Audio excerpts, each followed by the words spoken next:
Look, I need to get this off my chest because everyone's acting like I'm some kind of monster, and honestly, I'm so done with all of it.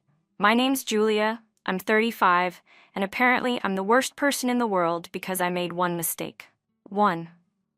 But let me tell you what really happened before you judge me like everyone else has.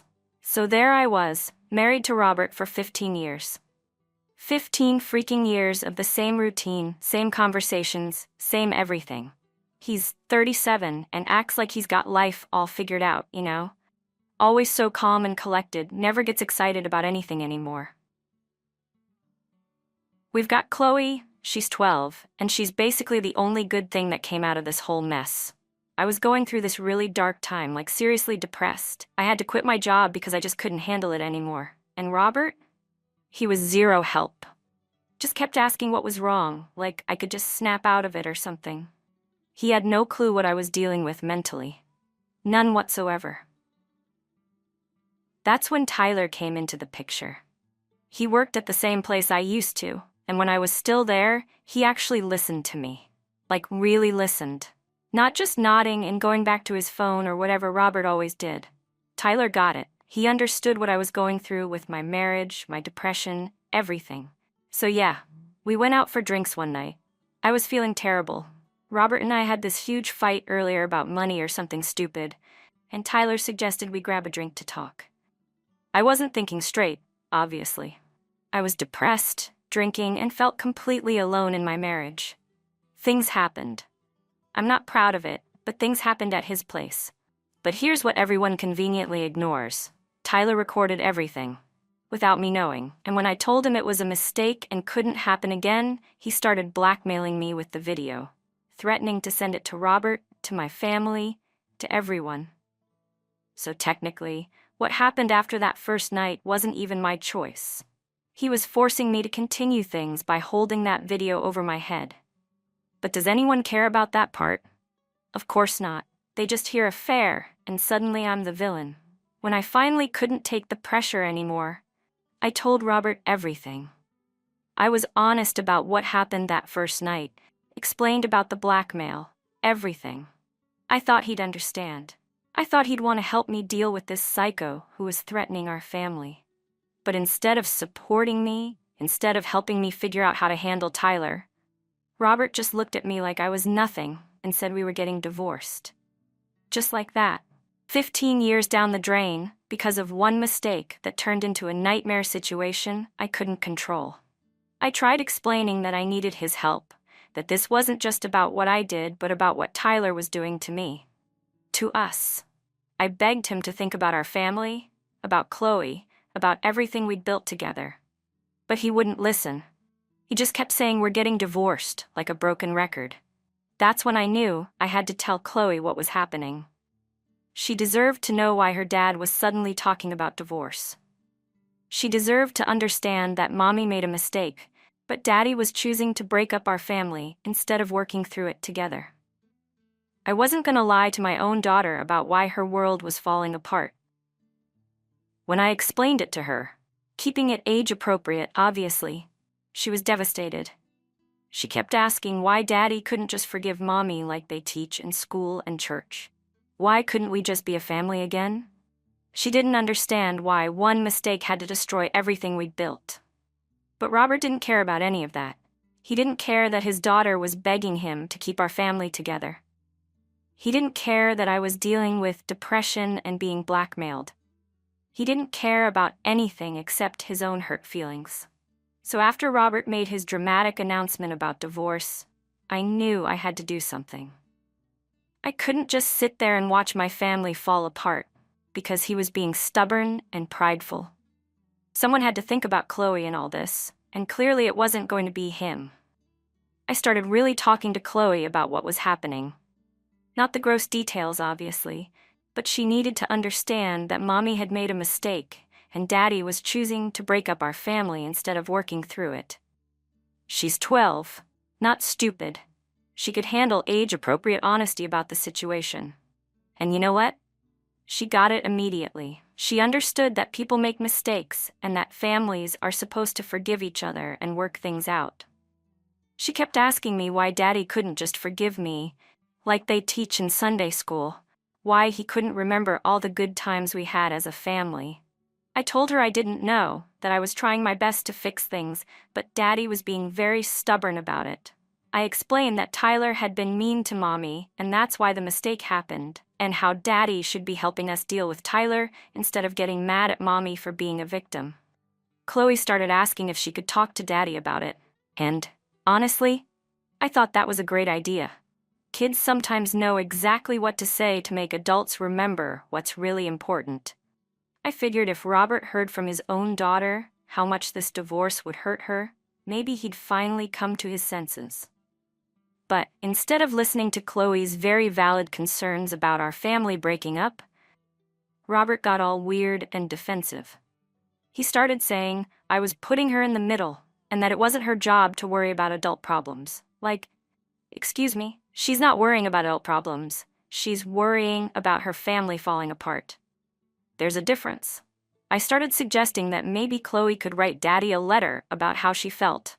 Or maybe talk to Grandma and Grandpa about the situation so they could help Daddy understand how important keeping our family together was. These seemed like perfectly normal things for a concerned daughter to do. Robert's family had always liked me. His parents thought we were a good match, and his sister and I got along great.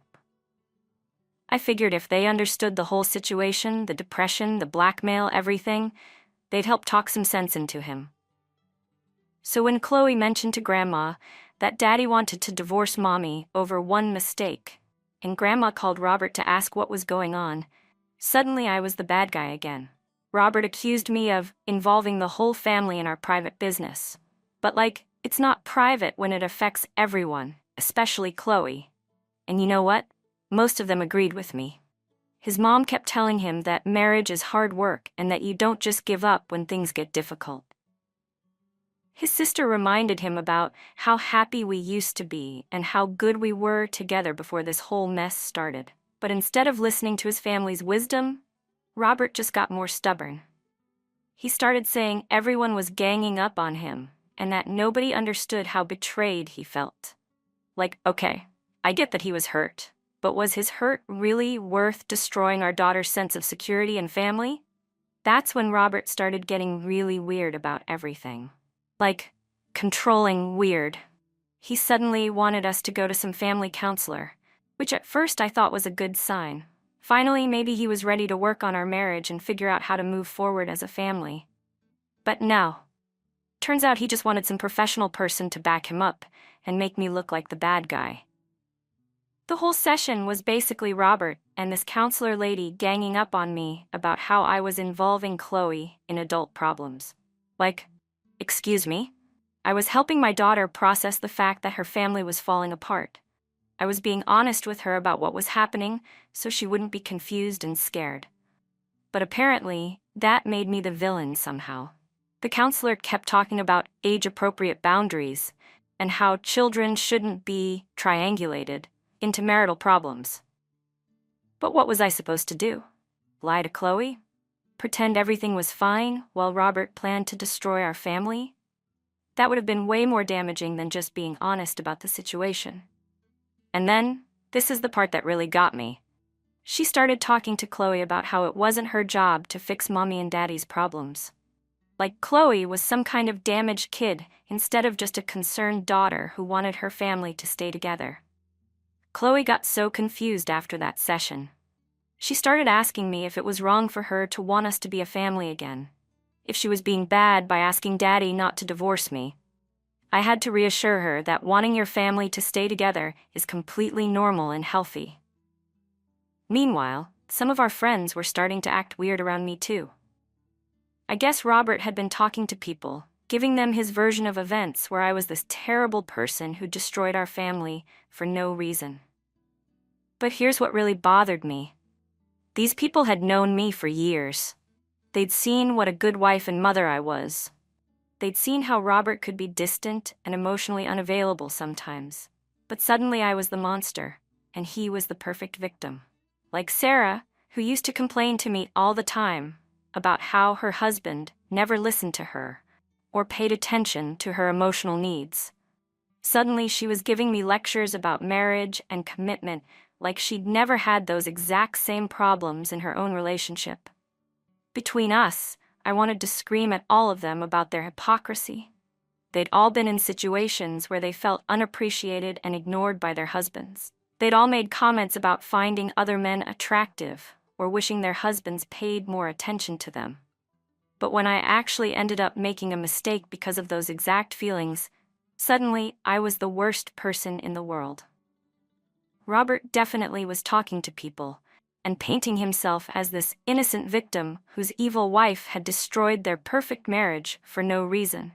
He was completely leaving out the part about my depression, his emotional distance, the blackmail situation, everything that actually explained how this happened. I started realizing that Robert wasn't just planning to divorce me, he was planning to destroy my reputation and make me look like an unfit mother in the process.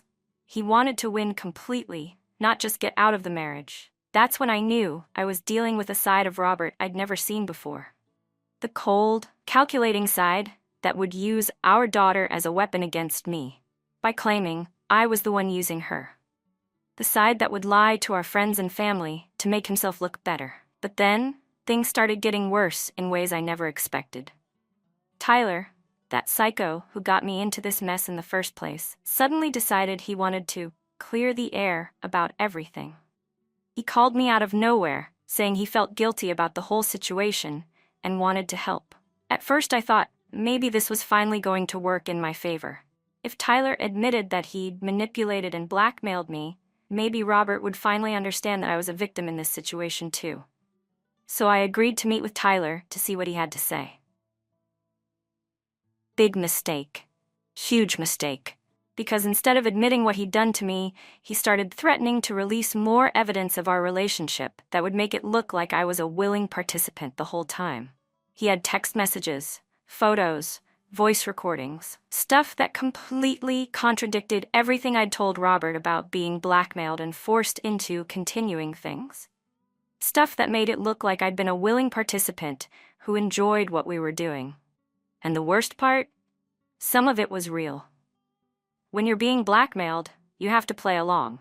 You have to act like you want to be there so the person doesn't get even more angry and vindictive. But Tyler had recorded all of that fake enthusiasm and cooperation as proof that I was lying about being coerced. He basically told me that if I didn't stop trying to paint him as the bad guy in my divorce, he'd make sure Robert and everyone else saw exactly how willing I'd really been. He'd destroy any chance I had of keeping custody of Chloe or maintaining any kind of decent reputation. So there I was, trapped again.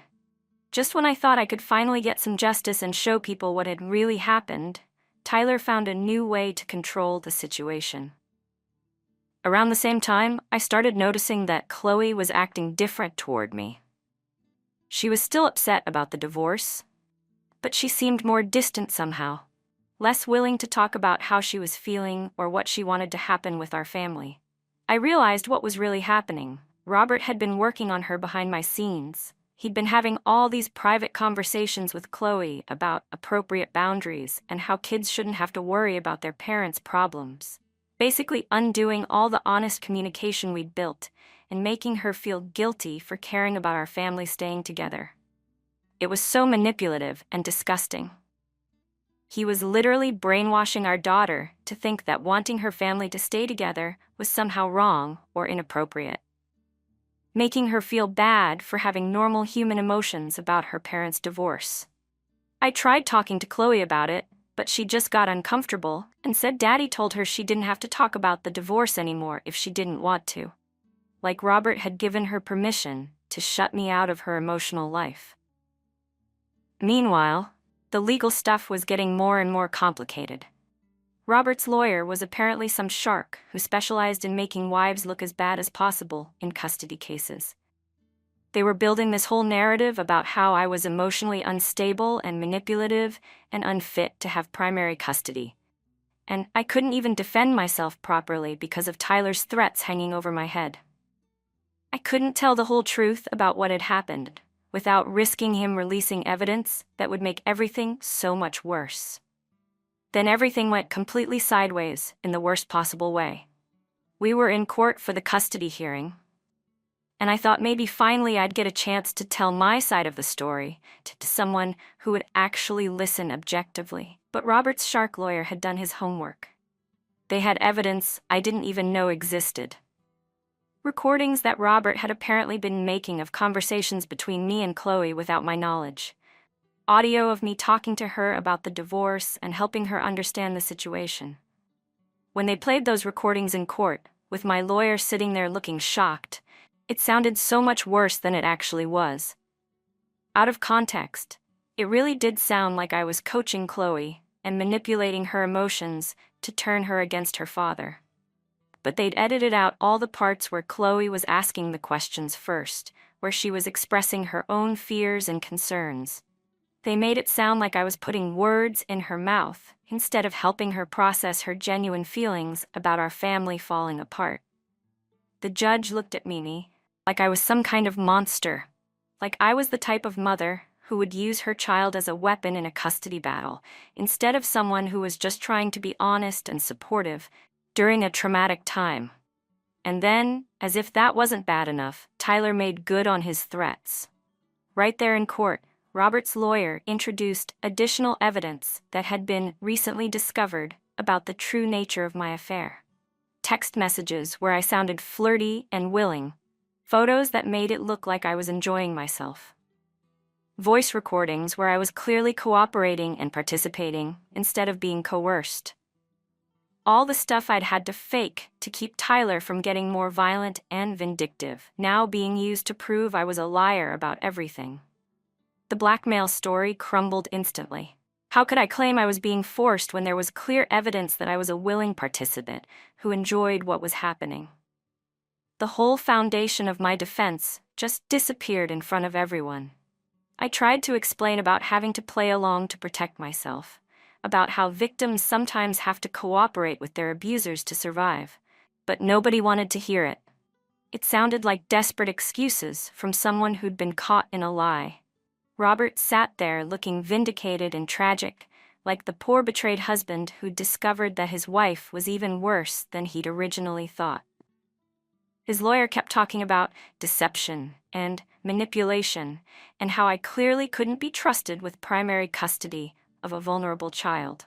The worst part was watching Chloe's face during all of this. She was 13 now and old enough to understand what was happening. Old enough to realize that Mommy had been lying about being forced into the affair. Old enough to see that everything I'd told her about being a victim was apparently false. She looked at me like she didn't know who I was anymore. Like I was a stranger who'd been lying to her for months about everything. The betrayal and confusion in her eyes was worse than anything Robert or the lawyers could say about me. And just like that, I lost everything. Primary custody went to Robert, with me getting supervised visitation until I could demonstrate appropriate boundaries and honesty. My reputation was completely destroyed, not just as a wife, but as a mother and a person. The judge actually lectured me about using my child as a pawn in my divorce, and how my dishonesty about the affair showed a pattern of manipulation and deception that made me unsuitable for primary custody. Everyone who'd been supporting Robert felt completely validated. All the friends who'd turned against me felt justified in their judgment. Even some of my own family started questioning whether they'd been wrong to believe my side of the story. Tyler got exactly what he wanted. Complete destruction of my credibility without any consequences for himself. He probably testified as a reluctant witness who just wanted the truth to come out, playing the role of the other victim in this whole mess. Robert got everything he wanted too. The divorce, primary custody, complete vindication in the eyes of everyone who knew us, and the satisfaction of watching me lose everything as punishment for hurting him. And Chloe? She got a broken relationship with her mother, and the knowledge that one of her parents had been lying to her for months about something really important. She got to live primarily with a father who'd turned destroying her mother into a crusade. The supervised visitation was humiliating. Having some court-appointed supervisors sit there, watching every interaction with my own daughter, taking notes about whether I was being appropriate in my communication. Chloe was awkward and distant, still processing the betrayal of learning that I'd lied about the affair.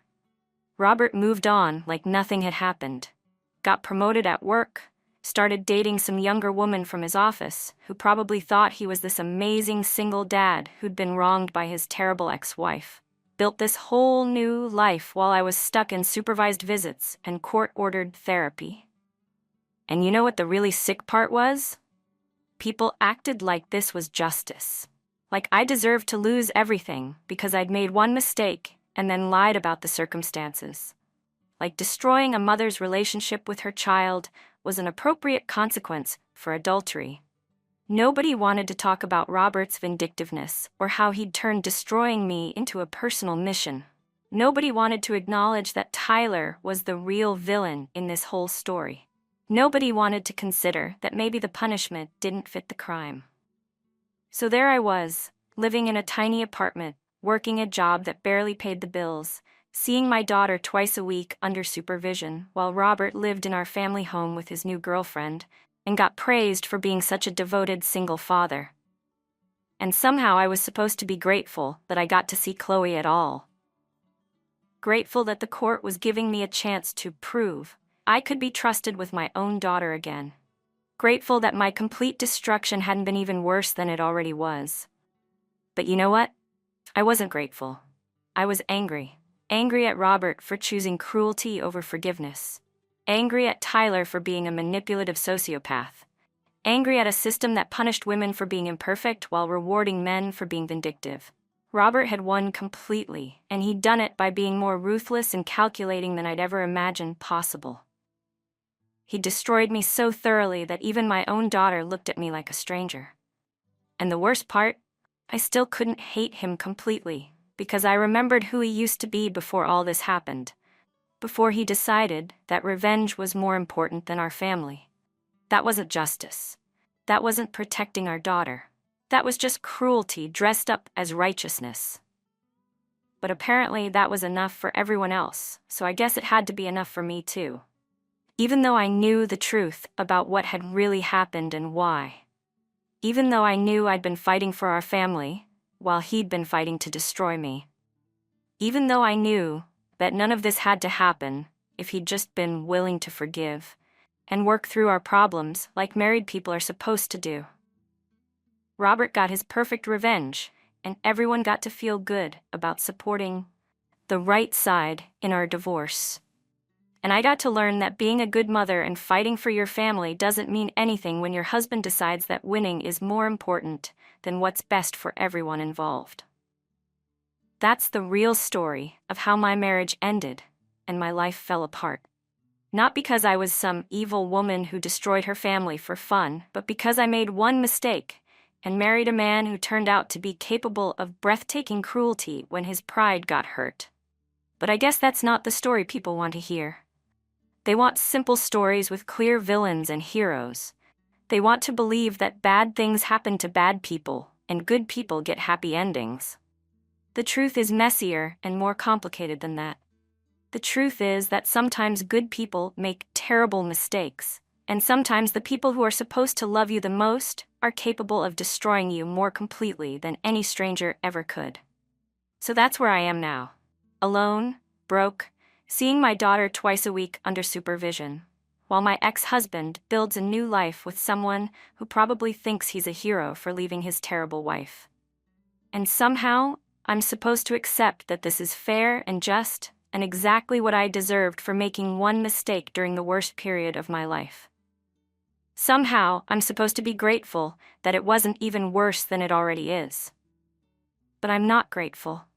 And I'm not sorry for fighting for my family, even though it didn't work out the way I hoped. I'm not sorry for being honest with my daughter about what was happening, even though it got twisted against me in court. I'm sorry I made the mistake that started this whole nightmare, but I'm not sorry for anything I did to try to save my marriage and keep my family together. Because that's what you're supposed to do when your family is threatened. You fight for it, even when everyone tells you you're wrong for trying. Robert chose destruction over forgiveness, revenge over rebuilding, winning over what was best for our daughter. And somehow I'm the only one who has to live with the consequences of those choices. while he gets to be the hero in his own story. That's not justice. That's just what happens when you make one mistake, and your husband decides that making you pay for it is more important than anything else in his life, including his own child's well-being. But I guess that's the world we live in. A world where being imperfect makes you deserve whatever cruelty gets thrown your way, and being vindictive gets you praised for protecting yourself and doing what's right. I learned that lesson the hard way, and now I get to live with it for the rest of my life, while everyone else gets to feel good about supporting the right side in our divorce. Because at the end of the day, I know what I tried to do for my family. I know I fought harder to save our marriage than Robert ever did. And I know that none of this destruction was necessary or inevitable. It was chosen by a man who decided that revenge was sweeter than forgiveness. And that's something I'll have to live with for the rest of my life, along with everything else that got destroyed in the process. But at least I'll know the truth, even if nobody else wants to hear it.